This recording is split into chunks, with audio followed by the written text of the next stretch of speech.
बिस्मिल्लाहिर्रहमानिर्रहीम। अस्सलामुअलैकुम। ये पार्ट 1 है। आज हम आपके लिए किताब ला रहे हैं नीतिका, आवाज़ तालियावान, मुसन्निफ़ एम ए राहत।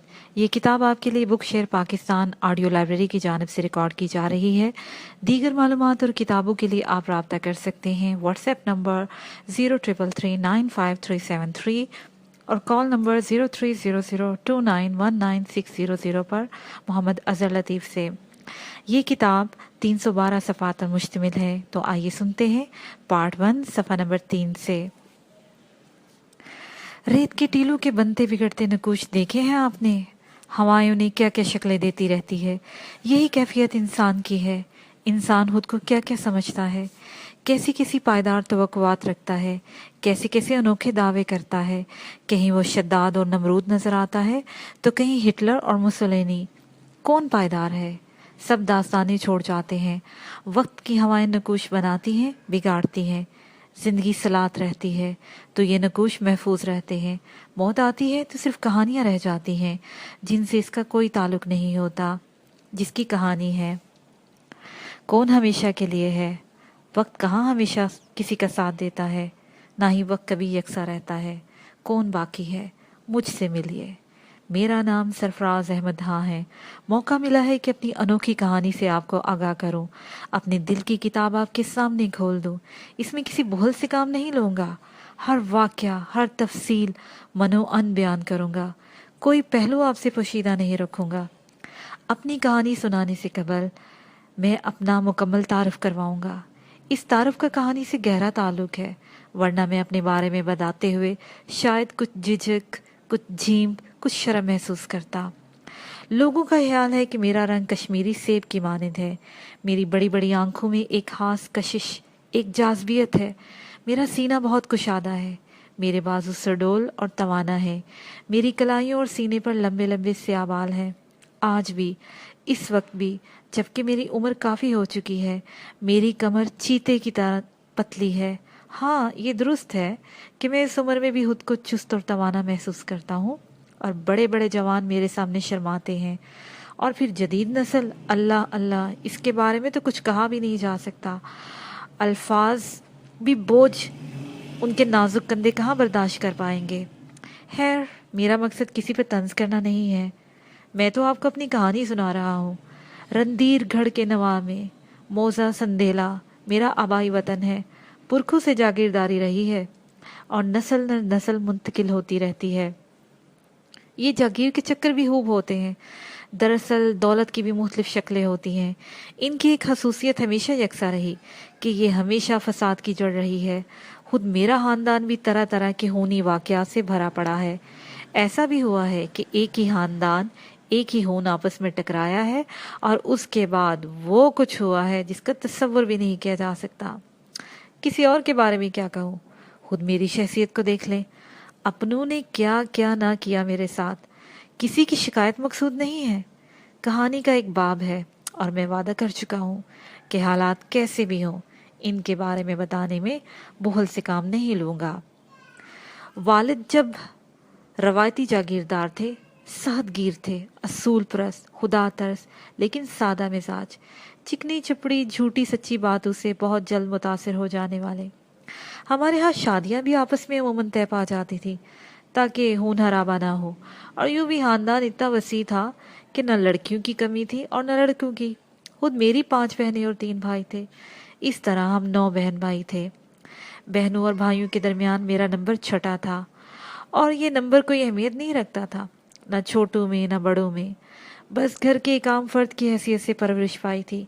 हाँ, सबसे बड़े भाई साहब को यूं फौकियत वाले साहब देते थे कि उनका जैसे कि क्योंकि वो उनका पहला कारनामा थे जिसे अंजाम देकर उन्होंने अपनी सरबुलंद और मर्दानगी का ठोस सबूत दिया था। और सबसे छोटी बहन इसलिए लाडली थी कि उसके बाद वालिद साहब ने हथियार डाल दिए थे और इस मैदान में आगे बढ़ने की सकत नहीं रखते थे। रह गए हम बीच के, तो बस थे। हाँ, उनके अपने ही थे, इसीलिए प्यार की बची कुची कोई निगाह हमारे ऊपर भी पड़ जाती थी, वरना तो कोई तवज्जो नहीं थी। बड़े आदमियों के बच्चे जिस तरह तालीम हासिल करते हैं, उसी तरह हमने भी तालीम हासिल की। मेरी बदकिस्मती थी कि शक्ल सूरत में तमाम भाइयों से अच्छा था, और उनकी मुहासमत की एक वजह ये भी थी। सबके अपने अपने मशागल थे। सबसे बड़े और मंझले भाइयों ने ज़मींदारी के अमूर संभाल कर वालिद साहब की निगाहों में हैसियत हासिल कर ली थी। बाकी दो भाइयों ने भी उल्टी सीधी शिकायतें करके कोई मुकाम हासिल कर लिया था। मैं शिकार का शौकीन था। फुर्सत के लम्हात में बस शिकार में गुजरते। मैं तबीयतन भी ज़रा अलहदा वाक़या हुआ था। दूसरे भाइयों के दूसरे मशागल थे। जब मेरी घर में कोई हैसियत ना थी तो फिर मैं दूसरों को क्यों घास डालता। बस मेरा बहादुर दिलावर होना, मेरी प्यारी बंदूक होती और मैं। दिलावर मेरे घोड़े का नाम था जो दुनिया में मुझे सबसे ज़्यादा चाहता था, और मैं भी उससे।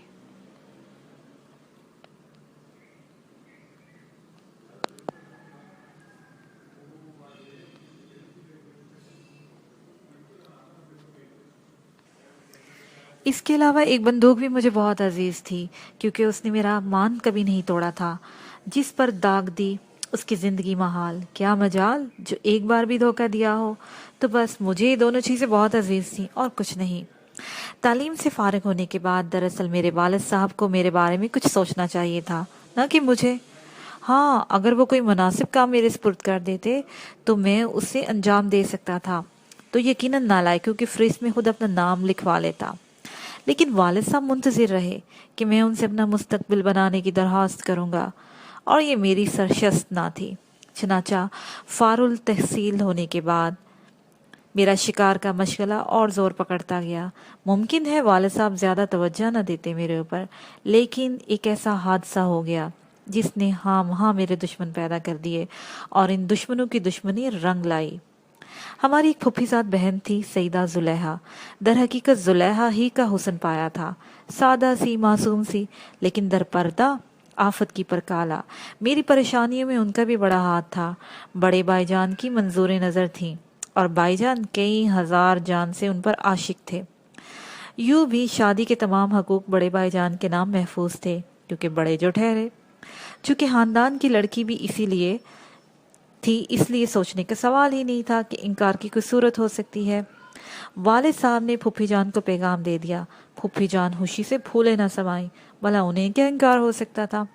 उनकी लड़की को तो मर्तबा मिल रहा था, लेकिन आफते जा यानी जुलेहा खानम वो ना निकली जो नजर आती थी। लड़कियों से शादी के बारे में न पूछने का असूल हमारे यहाँ राज था, और ना ही पूछा जाता था। भला लड़कियों से भी कोई ऐसी बात पूछी जा सकती है, लेकिन वो ना हो जो बुजुर्ग चाहते थे। शादी की तैयारियां हो रही थी कि जुलेहा का एक खत वालिद साहब को मिला। बंद लिफाफा वालिद साहब के हाथ में था। उन्हें मालूम नहीं था कि यह खत किसका है। बहरहाल खोला तो जुलेहा खानम का खत था। हैरत, बेइंतहा हैरत से खोला। बड़ा मुदल्लल और मौसर खत था। प्यारे मामू जान, आदाब। मुझे नाज है कि मेरी रगों में भी वही शरीफ खून गर्दिश कर रहा है जो आपकी, और मुझे नाज है कि आपकी अदलो इंसाफ पसंद, खुदा तरस और असूल शरीयत पर बामल है। अगर खुदा न हास्ता आप ऐसे ना होते तो मैं कभी जुर्रत ना करती। लेकिन मैं एक शरई मसला आपके सामने पेश कर रही हूँ। मामू जान, मजहब ने औरत को भी एक हैसियत दी है। वो भी जिंदगी के साथी के इंतखाब में एक राय रखती है। न जाने क्यों इसके इस मामूली से हक को भी नज़रअंदाज कर दिया गया है, हालांकि ये हक है ज़रूर। एक खुदा तरस और खुदा परस इंसान होने की हैसियत से आप कम अज़ कम मेरे इस हक पर ज़रूर गौर करें। इसीलिए मैं आपसे दरख्वास्त करती हूँ कि मेरी ज़िंदगी का फैसला भाईजान के साथ ना किया जाए। मैं इन्हें अपने जहन में वो जगह नहीं दे सकती जिसका तायन किया जा रहा है। मामू जान, मैं आपसे अपना शरई हक तलब कर रही हूँ। हाँ, अगर मुझसे मेरी पसंद दरियाफ्त की जाए तो बेहयाई के लिए माफ़ी की तलबगार हूँ। मुझे सरफराज अहमद खां से मंसूब कर दिया जाए, मैं खुश होंगी। बेशक जुलेहा के इस हक को चैलेंज नहीं किया जा सकता था, और वालिद साहब शरई दबाव के अलावा और कोई दबाव कबूल नहीं कर सकते थे। ड्राइंग रूम कॉन्फ्रेंस हुई। पुप्पी जान ने सर पीट लिया। जिसका जो दिल चाहा उसने वो बोला। खानदानी वकार खतरे में पड़ गया। कुछ लोगों को इस शादी की इत्तला भी मिल गई थी। चनाचा हंगामी बुनियाद पर तय किया गया कि कुछ भी हो खानदान की लाश तो रखनी ही है, सरफराज ही सही। हालांकि इस गधे की शादी का अभी कोई सवाल ही नहीं था। बहरहाल वो भी कोई हैसियत रखता था, कुछ भी था। सरफराज भी जमींदार ही का बेटा तो था, कुछ आंसू पूछे जा सकते थे। चुनाचा कुर्बानी के बकरे का इंतजार किया जाने लगा, और जब बकरा शिकार से वापस आया तो वालिद साहब की अदालत में तलब कर लिया गया। नफरतें चेहरों से अयां थी, हर आंख बेरहम थी। खुद वालिद साहब भी हुश्ना थे, ताहम उनके लहजे में नरमी और ठहराव था। ये अजीब हालात देखकर मेरा माथा ठनका, लेकिन मेरे फरिश्तों को भी न पता था कि असल मामला क्या है। सरफराज, वालिद साहब की आवाज़ गूंजी। जी अबू हजूर, मैंने गर्दन झुकाकर कहा। क्या तुम्हें एहसास है कि तुम आज तक हमारी नज़रों में कोई हैसियत नहीं हासिल कर सके हो? बड़े अहानत अमीज़ अल्फाज थे, बाप की ज़ुबान से अदा हुए थे, लेकिन एक गहरे नश्तर की हैसियत रखते थे। मैं तिलमिला गया और जहन में बगावत ने सर उभारा। ज़ुबान भी जहन के साथ शरीक होगी। जी अबू हजूर, एहसास है, मैंने तल्ख लहजे में कहा। यह मज़ीद कमीनगी है। अपनी किसी कमज़ोरी का एहसास होने के बावजूद अगर उसे दूर न किया जाए तो आदमी बेहयाई की हदूद में दाखिल समझा जाता है। वालिद साहब ने सख्त लहजे में कहा। मेरा ख्याल है अबू हजूर, मैं बेहयाई और कमीनगी की हदूद में दाखिल हो चुका हूँ। वहाँ से पलटना मेरे लिए नामुमकिन है, मैंने कहा, और तमाम चेहरे सरासीमा हो गए। मेरे अंदाज से बगावत पढ़ ली गई थी। खुद वालिद साहब भी चौंक पड़े थे। बात कुछ और थी और निकली किसी और तरफ जा रही थी। बहरहाल उन्होंने खुद को संभाला और बोले, लेकिन सरफराज, बहरहाल तुम मेरी औलाद हो, मैं तुम्हें संभालना चाहता हूँ। उन्होंने नरमी से कहा। मेरी खुशबख्ती है अबू हजूर, क्या मेरे बारे में भी सोच सकते हैं? मैंने बदस्तूर उसी अंदाज में कहा।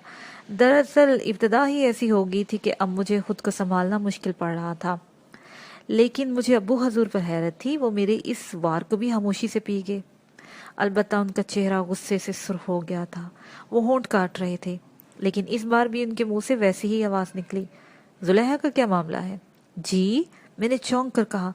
तुम इतने नालायक और बेबाक होकर मुझसे साफ क्यों गुफ्तगू कर रहे हो? वो गुफ्तगू जो बाप और बेटे के दरमियान नहीं होती, लेकिन मेरा ख्याल है ये तुम्हारे लिए कोई हैसियत ना रखती होगी। जी, मैंने खोलते हुए जहन पर काबू पाते हुए कहा। ये जुलेहा का क्या मामला है? इस बार उन्होंने सख्त लहजे में कहा। क्या इसका जवाब मुझे देना पड़ेगा? और कौन देगा, जलील कमीने? वालिद साहब के हाथ से सब्र का दामन छूट गया और मामला बिगड़ते देखकर सब कांप उठे। लेकिन किसी ऐसी बात का मैं क्या जवाब दूं जिसके बारे में मुझे मालूम ही नहीं है? मैंने बड़े ही सुकून से कहा। क्या क्या जुलेहा और तुम्हारे दरमियान कुछ अहद पैमान नहीं हुआ? वालिद साहब बोले, और मैंने होनहार निगाहों से वहां बैठे हुए एक एक फर्द को देखा। ये बात उनमें से किसने कही है अबू हजूर? मैंने पूछा। मुझे अपनी बात का जवाब चाहिए। वो मेरी बहन है। बहन और भाइयों के दरमियान अहद पैमान होते हैं क्या? मैं तो उनके तकद्दुस, उनकी पाकीज़गी पर मैली निगाह भी नहीं डाल सकता। मैंने कहा। क्या बकवास करता है? वालिद साहब ने कहा, और किसी तरह हैरान हो गए थे। मैंने हमेशा जुलेहा को अपनी सगी बहन की मानद समझा है। अगर इस रिश्ते पर किसी ने स्याही लगाने की कोशिश की है तो मुझे इजाज़त दें कि मैं इसकी गर्दन उतार दूं। मैंने सर्द लहजे में कहा। ये बात खुद जुलेहा ने कही है? तब वो मासूम लड़की भी किसी का आलाकार बन गई। मैं इसे इल्ज़ाम नहीं दूंगा, बजाते खुद वो इस साजिश की अहल नहीं है। मेरी ठोस गुफ्तगू से वहाँ मौजूद लोगों के होश ठिकाने आ गए थे। कोई कुछ नहीं बोल रहा था। वालिद साहब को भी शायद मेरे ऊपर यकीन हो चला था कि बहरहाल मैं बेगुनाह हूँ और मेरा इस मामले से कोई ताल्लुक नहीं है। यूं भी हद के मजमून में इसकी निशानदेही नहीं होती थी। तब वालिद साहब ने जुलेहा का हाथ मेरे हवाले कर दिया। मैंने सुकून से हाथ पड़ा और उन्हें लौटा दिया। हालात किसी हद तक मेरी समझ में आ रहे थे। एक गोना किसी न किसी तरह तो उनको शिकस्त हुई थी। इस हद का मकसद क्या है? वालिद साहब ने पूछा।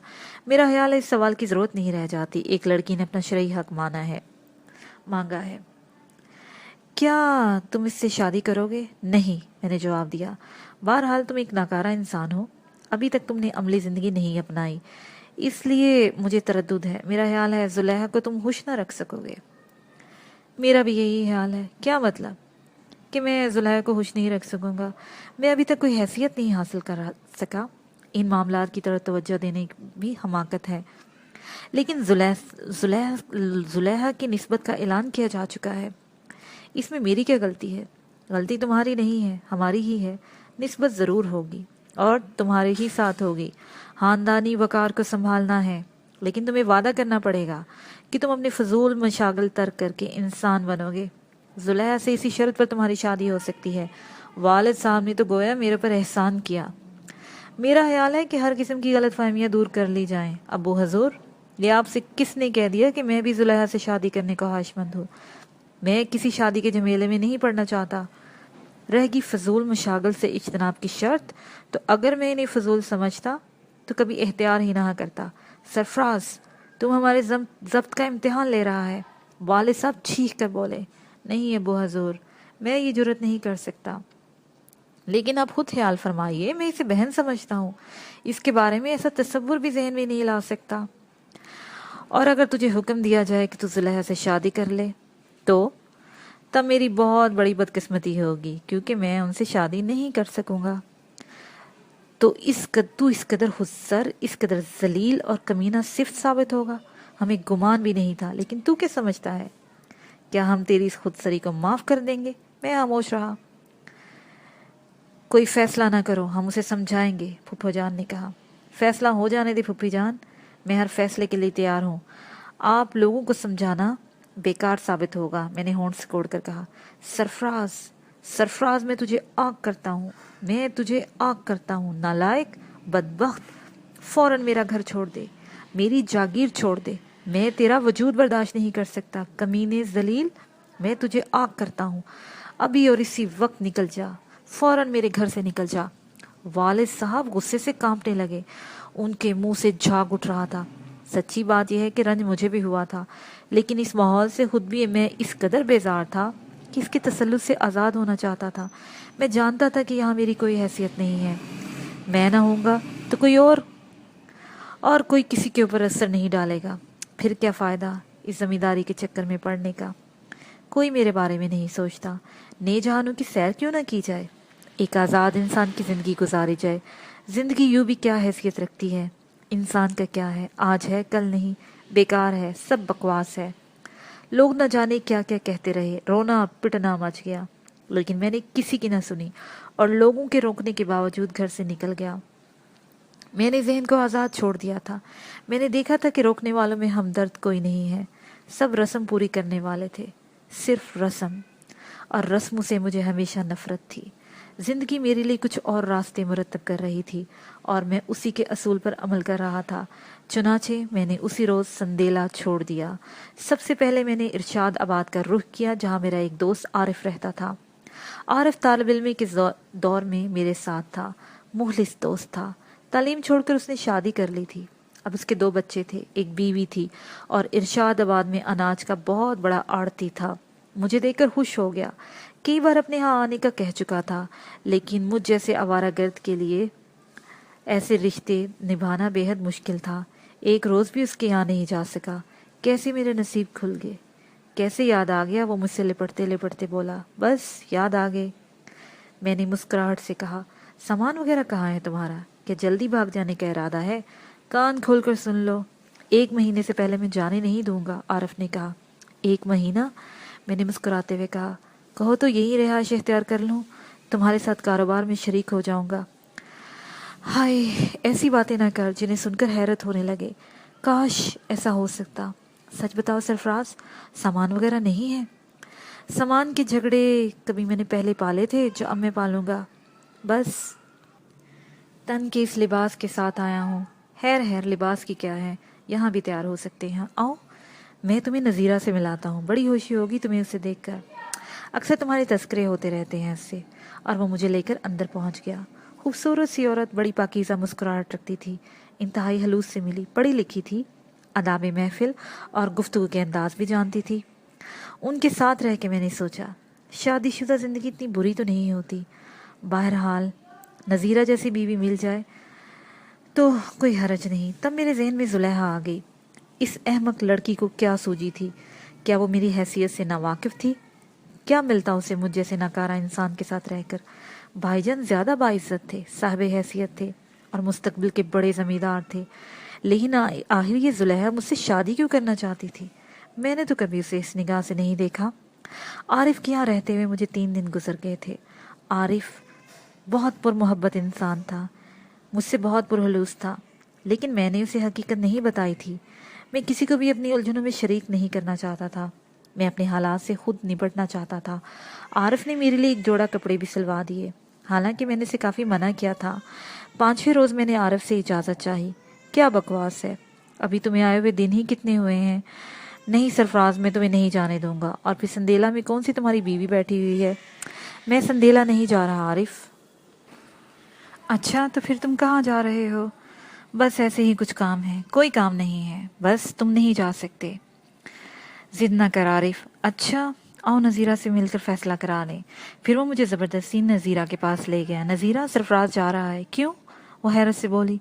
जाना ही है भाभी। यहाँ कब तक रहूँगा? कोई तकलीफ़ है आपको भैया? नज़ीरा ने पूछा। नहीं भाभी, नफसा नफसी के इस दौर में आप लोगों का बड़ा हलूस है। अजनबी लगता है, मैंने गंभीर लहजे में कहा। अरे अरे, तेरे लिए हलूस की क्या कमी है? जमींदार की औलाद है, आरिफ हंसते हुए बोला। ऐसी बातें मत करो आरिफ, मैंने दुखी दिल से कहा। हैर हैर, मगर तुम अभी नहीं जाओगे। जाना ज़रूरी है आरिफ, बराह करम मुझे मत रोको। मगर तुम कह रहे थे संदेला नहीं जाओगे। हाँ, तो फिर कहाँ जाओगे? कोई ज़रूरी काम है, दिल ही जाऊँगा। ओ, अगर ऐसी ही ज़रूरी बात है तो फिर मजबूरी है, लेकिन वापसी पर यहाँ रुकते जाओगे, उसने कहा। और मैंने इस बात का कोई जवाब नहीं दिया। भैया की उदासी तो बता रही है कि कोई याद आ रहा है, नज़ीरा ने हंसते हुए कहा।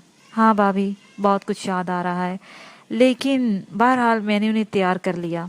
और फिर मैंने आरिफ से अलग जाकर कहा, आरिफ मुझे कुछ पैसों की ज़रूरत होगी।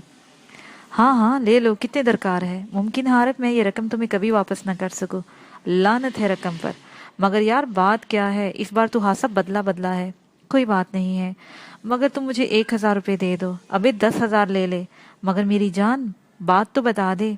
कोई बात नहीं है, क्या बताऊं यार, मैंने कहा। बहरहाल आरिफ की जिद के बावजूद मैंने इसे कुछ नहीं बताया, और फिर आरिफ ने मेरे लिए दिल्ली का टिकट भी मंगवा दिया। रात को मुझे छोड़ने स्टेशन आया था। मैं उस वक्त आरिफ का दिया हुआ लिबास ही पहने हुआ था।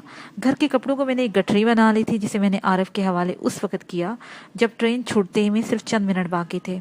आरिफ मेरे दोस्त, इंसान को समझने का मुझे कोई तजर्बा नहीं, लेकिन तुम मेरे बचपन के साथी हो। क्या तुम्हारी मोहब्बत में ये बात भी शामिल है कि मैं ज़मींदार का बेटा हूँ? अल्लाह ने मुझे बहुत कुछ दिया है सरफराज, इसलिए मुझे तेरी ज़मींदारी से कोई वास्ता नहीं है। बस मुझे अपना सरफराज अजीज़ है, आरिफ ने संजीदगी से कहा। तब मैं तुम्हें एक बात बता दूं आरिफ, लेकिन वादा करो, सिर्फ सुनोगे, इसमें मुदाहलत की कोशिश नहीं करोगे। ठीक है, मैं वादा करता हूँ। ये गठरी संभालो आरिफ, इसे मेरे घर पहुंचा देना और मेरा पैगाम दे देना कि मैं इस घर से सिर्फ ये लिबास लाया था जो वापस कर रहा हूँ, और मैंने कुछ नहीं लिया। अरे तो क्या घर से नाराज़ होकर कहीं जा रहे हो? आरिफ ने चौंक कर बोला। निकाल दिया गया हूँ आरिफ, क्योंकि ज़मींदार की बहुत सारी औलादें मौजूद हैं। मेरी कमी किसी को नहीं महसूस होगी। वाले साहब ने मुझे आग कर दिया है। अरे आरिफ शश्तर रह गया, और तुमने मुझे पहले कुछ नहीं बताया। बहुत से खौफ दामनगीर थे। बहरहाल जाने दो इस बात को। मगर मगर अब दिल्ली जाके क्या करोगे? खुद को हंगामों में गुम कर देना चाहता हूँ आरिफ, यही मेरे लिए बेहतर है। बकवास, मैं तुम्हें नहीं जाने दूंगा, और अगर तुमने मुझे रोकने की कोशिश की तो मैं खुदकुशी कर लूँगा आरिफ। बराह करम इस मामले में कोई मुदाखलत ना करो। मगर दिल्ली में तुम्हारा वाकिफ़कार कौन है? इसलिए जा रहा हूँ कि कोई वाकिफ़कार नहीं है। नई दुनिया, नए माहौल में मैं अपने लिए जगह बनाने की कोशिश करूँगा। सरफराज, सरफराज मेरे दोस्त, आरिफ को भी आजमा लो, एक बार आजमा लो मेरे दोस्त। मैं तुम्हारा दोस्त हूँ, मैं तुम्हारा भाई हूँ। मेरी बीवी, मेरे बच्चे तुम्हारी खिदमत करेंगे।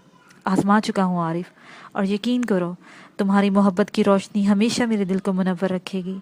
तुम्हारी ज़ात के हलूस से मैं इस कदर मायूस हो चुका हूँ कि मेरे मुस्तकबिल की दुआ करना आरिफ। ट्रेन ने विसल दी और आरिफ सर पटकता रह गया। उसने मुझे रोकने की हर मुमकिन कोशिश कर ली थी। ट्रेन रींगने लगी, मगर आरिफ अब कुछ नहीं कर सकता था। अगर उसे पहले से इल्म हो जाता तो वो यकीनन मेरे साथ दिल ही आने की कोशिश करता। बाहर सूरत मुझे कोई हाथ उलझन नहीं थी। घर वालों की तरफ से मैं आज बदजन नहीं हुआ था।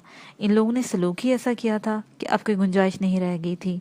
हाँ, बस कुछ अनोखे वसवसे जहन में, एक अजीब सा दबाव दिल पर था। न जाने आइंदा ज़िंदगी कैसे गुजरे, न जाने अजनबी माहौल क्या क्या जाविये मेरे सामने पेश करे। लेकिन हिम्मत ज़रूरी थी हिम्मत से काम लेकर बहुत सी उलझनें दूर हो सकती थी और मैं खुद ही अपनी हिम्मत बंधा रहा था। जेब में 1000 रुपये मौजूद थे। कोई फौरी फिक्र तो है नहीं। मैं दिल मजबूत करने की कोशिश करता रहा। कंपार्टमेंट में दूसरे मुसाफिर भी थे। नई नई शक्लें, बांध बांध के लोग। मैंने एक एक के चेहरे का जायजा लिया। बेजार बेजार से फिक्रों में डूबा हुआ हर शख्स के साथ कोई न कोई उलझन मौजूद है। मैं भी इंसान हूँ, तन्हा हूँ। मेरी जिंदगी को क्या हदशात लाहक हो सकते हैं। चनाचा मैं सोने की कोशिश करने लगा और क्या सुकून की नींद आई, जैसे जहन हर फिक्र से आज़ाद हो। दूसरे दिन सुबह ही आंख खुली। वक्त का अंदाज़ा नहीं था, लेकिन बाहर धूप निकल आई थी। मैं उठा और बाथरूम की तरफ बढ़ गया। बाथरूम पर रश था, लेकिन बहरहाल मेरी बारी भी आ गई। ज़रूरियात से फारिग होकर बाहर निकला। नाश्ते का वक्त था और मैं डाइनिंग कार के बहरे नाश्ते के ऑर्डर लेते फिर रहे थे। दिल पर मैल आया। इस वक्त घर में सबके साथ नाश्ता होता था, लेकिन किसी निगाह में कोई इस्तकबाल नहीं होता था। बस रोज़मर्रा का मामूल, एक सी अंदाज की ज़िंदगी। कोई तब्दीली तो है। मैंने बेरे को बुलाया, उसे आवाज़ दी, अस्सलाम वालेकुम। ख्याल हुआ कि शायद मुहातब मैं ही हूँ। पलट कर देखा, शरीफ सूरत बुजुर्ग मेरी ही तरफ मतवज्जा थे। लंबी दाढ़ी, मुनासिब जिसामत, मुनासिब लिबास। वालेकुम अस्सलाम, मैंने किसी कदर झिझक कर जवाब दिया। उन बुजुर्ग को मुझे लगता है मैं पहले भी कहीं देख चुका था, गालबन आज़म दिल्ली में। जी, मैंने मुख्तसरन जवाब दिया। मियाँ, चेहरा शनासी में थोड़ी सी दस्तरस रखता हूँ मैं। अंदाज़ा हुआ है कि तुम शरीफुन नफ्स और नेक तबा इंसान हो। अभी कई घंटों की मुसाफत बाकी है, क्यों ना एक दूसरे से तारुफ हासिल करके लुत्फ उठाया जाए। एक लम्हे के लिए मैंने सोचा, ख्याल आया नई ज़िंदगी शुरू कर रहा हूँ, नए लोगों से वास्ता रहेगा, फिर इब्तदा बड़े मियाँ से ही क्यों ना कर ली जाए। चनाचा मेरे होंठों पर मुस्कुराहट फैल गई। खुशबख्ती हो गई मेरी जनाब, मैंने कहा। खूब, तो फिर नामों का तबादला हो जाए।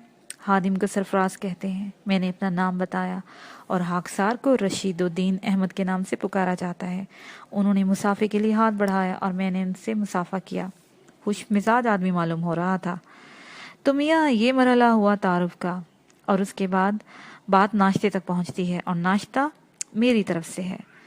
क्या मुझे तकल्लुफ़ करने की इजाज़त है? मैंने मुस्कुराते हुए पूछा।